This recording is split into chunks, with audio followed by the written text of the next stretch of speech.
আসসালামাইকুম। দেখতেছেন আমাদের হাতে কি সাদা, কি মনে করছেন দুধ অথবা অন্য কিছু না ভাই, এটা হচ্ছে একেবারে মধু, ক্রিম হানি। এই ক্রিম হানিটা দেখেন, আসলে বাংলাদেশে উৎপাদিত সবচেয়ে বেশি মধু হয় কি সরিষা ফুলের মধু।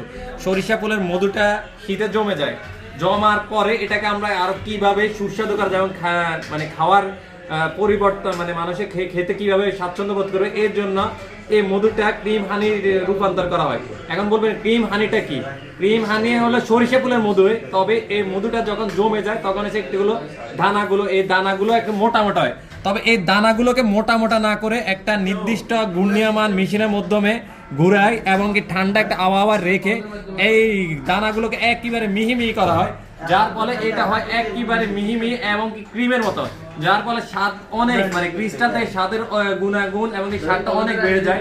গুণাগুণ বাড়ে না, স্বাদটা অনেক বেড়ে যায়, যার ফলে আপনার এই ক্রিমটা দিয়ে মোটামুটি আপনি পাউরুটি, রুটি, এরপরে যদি এই ক্রিমের সাথে আপনি ঘি মিশিয়ে পাউরুটি খেলে, এটা অবশ্যই আপনার মনে থাকার মতো একটা জিনিস হবে।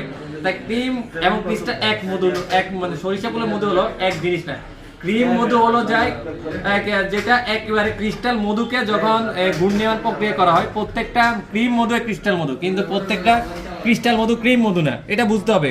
আর ক্রিস্টাল মধু যেহেতু মোটামুটি কোনো প্রক্রিয়া না, যেটা সরিষা ফুলের মধুটা বসে যায় ওইটাই ক্রিস্টাল মধু, ওইটার জন্য কোনো খরচ নেই, কিছু নাই। তো এটার যত খরচ হয় তাই ক্রিস্টাল মধু থেকে এই মধুটার দামটা একটু তুলনামূলক বেশি হয়। তাই যাদের লাগবে সকালের নাস্তা এবং কি প্রিয়জনদের সাথে খেয়ে নাস্তা করার জন্য, আপনারা পাউরুটির সাথে অথবা ব্রেডের সাথে এই ক্রিম হানিটা নিয়ে খেতে পারেন।